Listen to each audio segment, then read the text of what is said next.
Rasul berkata, ahlul bait, dalam qasidah itu dikatakan ahlul baitil mustafa tuhuri, keluarga Rasulullah yang suci. Bukan hanya suci, bukan hanya suci.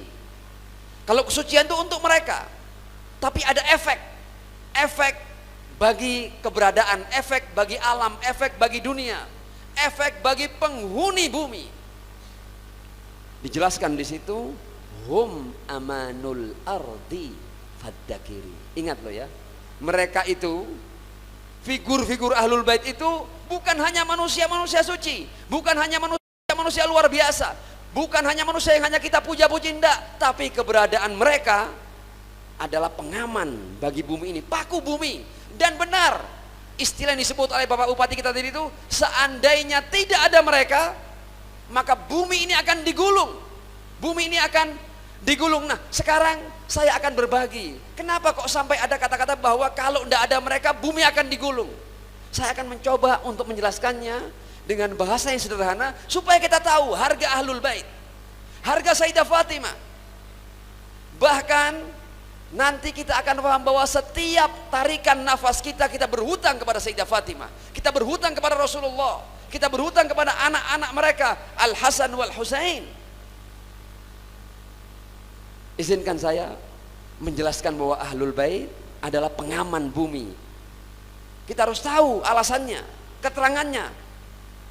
Jangan hanya kita memahami bahwa oh ya manusia-manusia mulia, oh ya mereka pengaman bumi. Dalam hal apa mereka pengaman bumi? Izinkan saya untuk menjelaskan, bukan penjelasan dari saya. Saya menukil dari para ulama untuk menjelaskan posisi ahlul bait di alam keberadaan ini. Saya akan contohkan. Tapi sebelum saya contohkan, saya ajak antum tanya jawab sedikit ya. Tanya jawab sedikit aja. Sebab kalau tidak tanya jawab ini nanti kita tidak akan paham apa maksudnya nanti itu ahlul bait pengaman bumi. Saya mau tanya. Kita ini loh. Kita ini yang sudah masuk usia akil balik.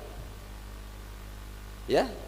Dan ini rata-rata sudah masuk usia akil balik. Ya kecuali mungkin anak-anak yang masih kecil-kecil tadi itu. Kita semua sudah pernah sholat subuh ya? Pernah enggak kita sholat subuh?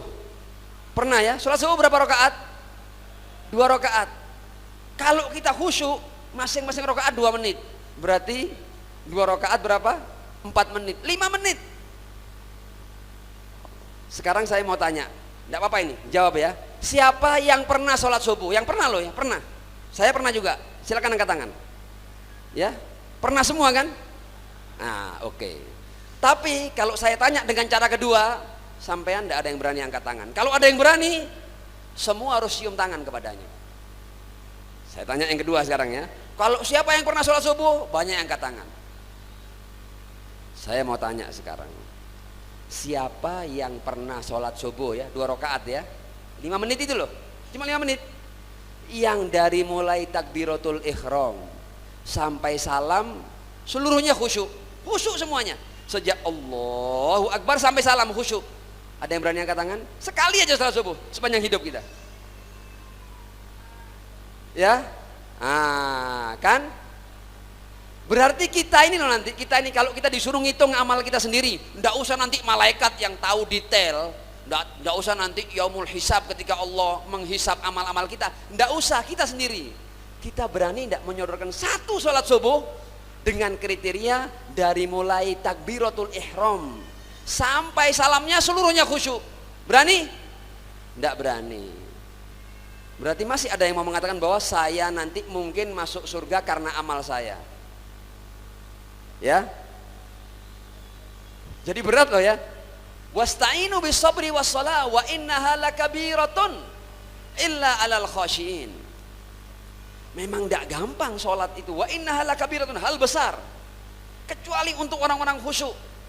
Jadi kita ini boleh jadi kita sudah sholat berulang-ulang, sudah berapa ratus atau berapa ribu sholat subuh, tapi satu sholat subuh yang sejak takbiratul ihram sampai salamnya kita khusyuk, belum tentu kita pernah itu. Belum tentu kita pernah itu. Naam. Setelah muqaddimah ini baru saya masuk untuk membuktikan bahwa kalau tidak ada ahlul bait, bumi akan digulung. Setelah muqaddimah tadi, kita sudah mulai bisa masuk dalam pembuktian. Saya sekarang mau tanya, tapi saya kasih ilustrasi dulu. Kalau ada seorang yang mengundang kita makan, katakanlah sebuah rumah tangga, anaknya baru diwisuda, kemudian dia untuk tasyakuran undang-undang tetangga itu, kira-kira diundanglah yang deket-deket 10 orang supaya gampang kita melakukan penjelasan ini. Anggap aja yang diundang 10 orang, yang diundang mau 20 orang, 30 orang, 40 orang bisa semuanya, tapi 10 orang supaya kita mudah dalam menjelaskannya.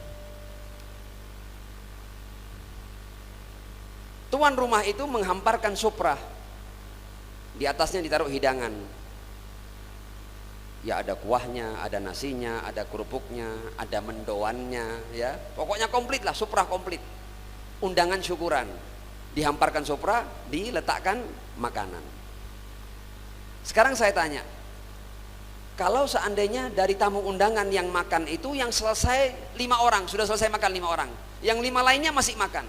Saya mau tanya, suprah ini akan digulung atau masih dibiarkan? Tentu masih dibiarkan karena masih ada yang makan. Seandainya 5 orang yang belum selesai tadi sudah selesai semuanya, tinggal 2 orang. Tinggal 2 orang belum selesai makan.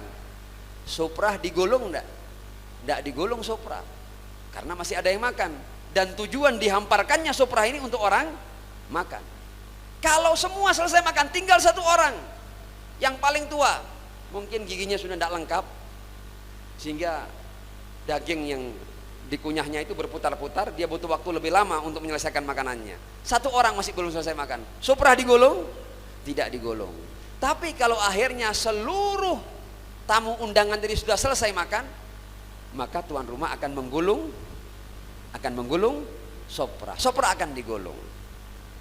Nah, apa hubungannya dengan ahlul bait sebagai pengaman bumi?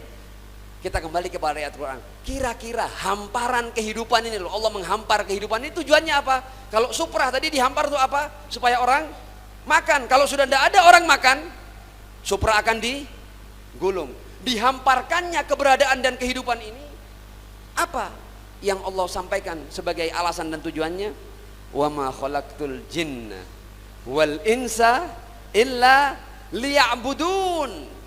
Dan aku tidak ciptakan jin dan manusia kecuali untuk menghamba. Artinya tujuan penciptaan ini adalah penghambaan. Artinya kalau tidak ada yang menghamba, tidak ada yang beribadah, maka sudah aku gulung keberadaan ini.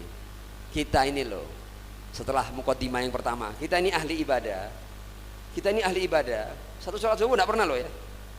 Satu sholat subuh yang dari mulai awal sampai akhirnya kita khusyuk tidak pernah loh ya. Jadi kita untuk menyatakan diri kita sebagai ahli ibadah kayaknya tidak pas. Padahal Allah berkata bahwa seandainya tidak ada yang menghamba, maksudnya yang sebenar-benar menghamba, maka alam ini sudah kehilangan alasannya untuk tetap ada. Dan sebenarnya kita semua, karena alam tidak digulung ini, berarti ada orang-orang yang beribadah. Ada orang-orang yang beribadah dengan penuh kehusyukan. Dan karena mereka, alam akhirnya tidak digulung.